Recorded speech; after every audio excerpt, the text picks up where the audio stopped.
80-year-old Mohammed Abdi suffered a fall outside of his Minneapolis home last week and ended up at Hennepin County Medical Center for severe pain from his neck down to his legs and knees.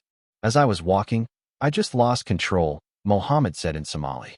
"The walker that I had in my hands ended up hitting me in the head." Mohammed relayed his condition in his native language to Mujahideen Aden, an emergency department physician assistant.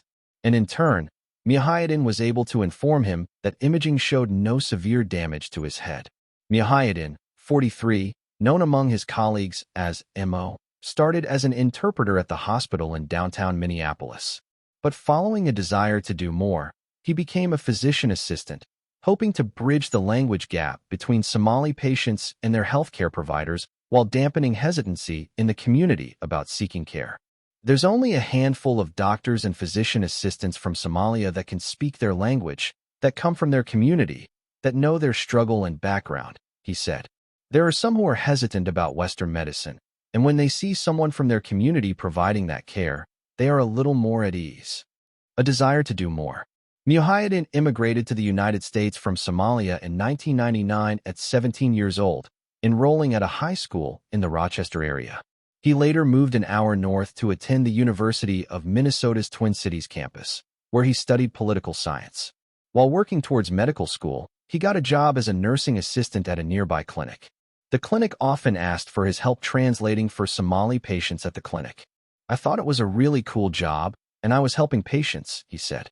"There are patients that are always in need of interpreters, and providers would use me all the time." Physician assistant Mujahideen Aden left, confers with a colleague at Hennepin County Medical Center's emergency department on July 10, 2025.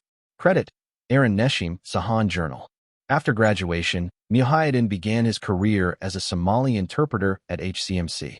He started as a casual interpreter and worked his way up to head of the hospital's entire interpreter services department, overseeing 120 interpreters and a budget of $10 million.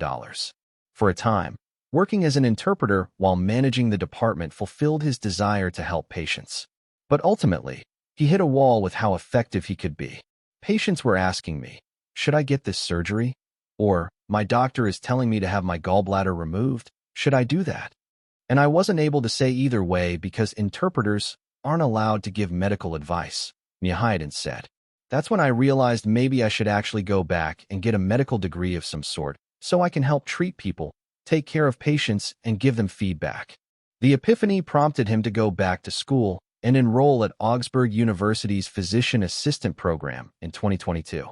There, he learned how to provide a wide range of care under the supervision of a physician, including performing patient exams, prescribing medications, advising patients on preventive care, and ordering lab tests and imaging like X-rays. 2 years later, he returned to HCMC in his new role. "This is a hospital that serves people that are underserved. 20% to 30% of the patients that we see here have limited English proficiency," he said. "That's a huge challenge to provide care for those patients, but I think they do the best they can, and that's why I came back." Hesitancy with Western medicine. Mujahideen said other factors that prompted his career change were a desire to address hesitancy among Somali patients to seek care or undergo medical procedures, and an interest in using the trust he had cultivated with Somali patients to reassure them during visits. Distrust in Western medicine among members of Somali communities remains somewhat prevalent, according to a 2023 report from researchers at the universities of Michigan and Illinois at Chicago. That includes skepticism of vaccines fueled by misinformation that there is a link between vaccinations and autism. Those concerns led to measles outbreaks in Minnesota's Somali community in 2017 and 2024. Mujahideen said patients often asked him if treatments were safe, and even if doctors wanted to harvest their organs. He recalled an instance during his time as an interpreter where a child needed to have a piece of his small intestine removed after a bike accident. The child's mother, who only spoke Somali, was hesitant to allow the doctors to take her son into the operating room alone, insisting that she go with him. Only after Mujahideen explained to her why she could not join her son did she relent, but only on the condition that Mujahideen join her son in her place. "At the time, I thought, I don't know why you trust me so much. I'm not a trained surgeon, I'm just an interpreter," he said. "But that made me think, Maybe I should be a provider and help these patients out more because of that trust. Back at the HCMC emergency department, Mujahideen asked Mohammed to take deep breaths as he used a stethoscope to listen to Mohammed's lungs, then his heart. Mujahideen then locked hands with Mohammed and helped the 80-year-old man sit up to test his strength. Coming from the same community as Somali patients like Mohammed and speaking a shared language has helped Mujahideen establish connections that ease the difficulties of his job.